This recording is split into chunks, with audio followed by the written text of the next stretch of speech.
Hi, welcome to the Secret Wargamer channel. This is intended as a very brief introduction to a game that I've particularly enjoyed playing. It's called No Retreat, the Russian Front. It's a GMT Deluxe version of Victory Point Games' title. Others that have looked at my channel will know I'm a returning wargamer. I used to play in the 80s. So what do I notice that's different? Well, the first thing I think is quality. I think the quality of this mounted mat board is really good. I like the colours. I like the quality of the units. They've not got all jagged corners, which is what I used to have with my old Avalon Hill games when I used to punch them out. The game, I noticed big difference with the card aspect of the game. So the cards, I think, influence the game rather than drive it, if that makes sense. Just showing you here an example of a card just picked at random. The top half of the card is for the Axis player and can only be used when the Soviets have the initiative, as shown by that red star there. And the bottom half of the card is what the Soviet player can play.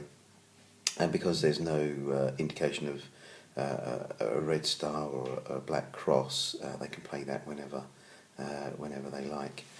So these cards are very important to the play of the game. Other design features I like about this game, you'll see here a target unit.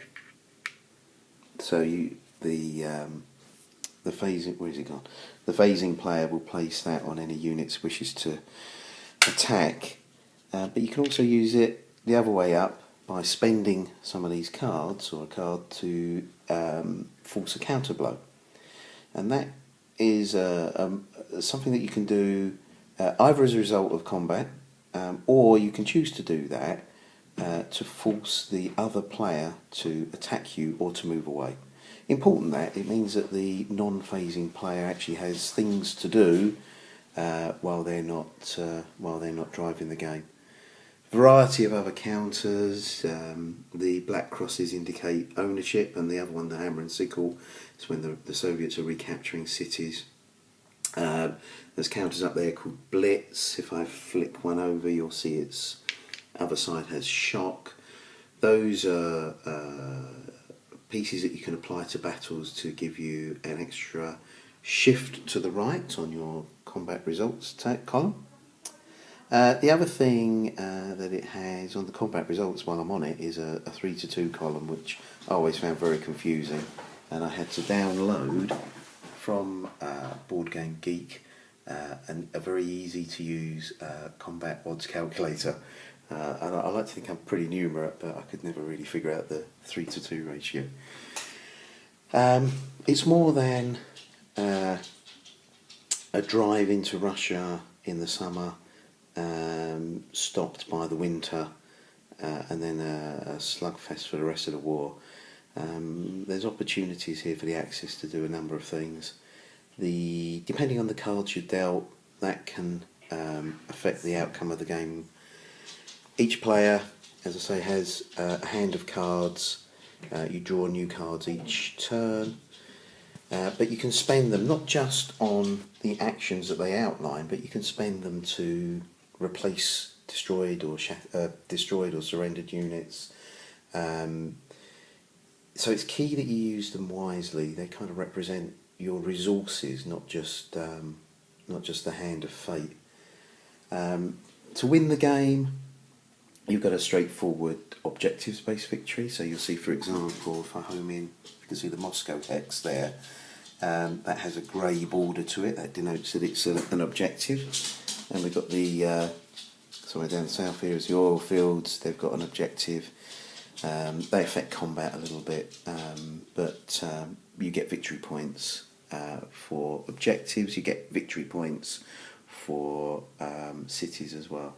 So you can win by taking I think it's 3 or 4 objectives for the Germans, and similar for the Russians. You'll see Berlin as an objective. So anything in Germany or Greater Germany has a red border, which is an objective. As I say, you also get victory points, so you can have sudden death victories based on the number of points that you have. I've not ever had a sudden death victory. Probably says more about the way I play the game than the game itself. Looking at the units, you'll see their army size for the Axis. So unlike my other favourite East Front game, which is the Russian campaign, which is corps size, these are quite big bodies of troops. The Germans start off with a two-step unit, so as they take combat losses, it gets flipped, and you spend some of these cards to bring them back to full strength. The Soviets, on the other hand, the Red Army starts off as something of a brown army. They only have one step, so if they get a combat loss, they're destroyed. But as the game continues, you have an upgrade capability, and so this rather weak 3-3 Southern Front infantry unit becomes a much stronger 4th Ukrainian 6-3 infantry. Initially they still only have one step. As the game continues further, that then becomes 2 steps. So they take some destroying, and what you'll see over the course of the game is that this brown army turns red and is quite formidable. So you feel the Red Army gaining in strength, and the Wehrmacht is losing its strength. It's kind of getting worn down. You get to about 1943, and you can really start pushing back as a Soviet player, which is something I particularly enjoy doing. Hanging on in there during the Barbarossa phase, and then working on your big fight back. So that this is a really quick overview. As a game, I've very much enjoyed playing. If you can get hold of a copy, I recommend it.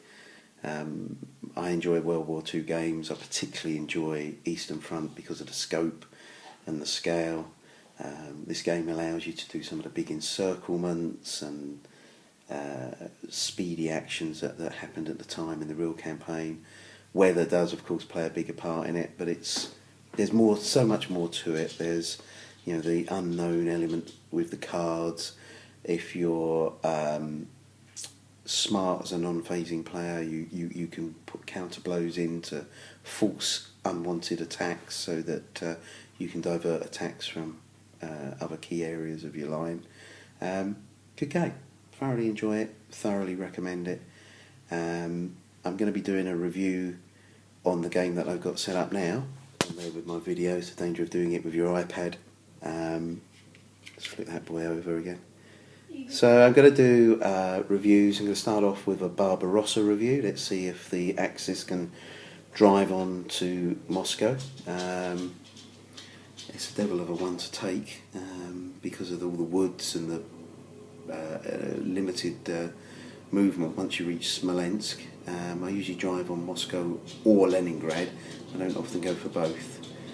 So we'll see how that pans out. So there'll be a few reviews coming up. Well, unless of course the Axis win in the first phase. I hope you'll enjoy those as much as I'll enjoy making them. Cheers.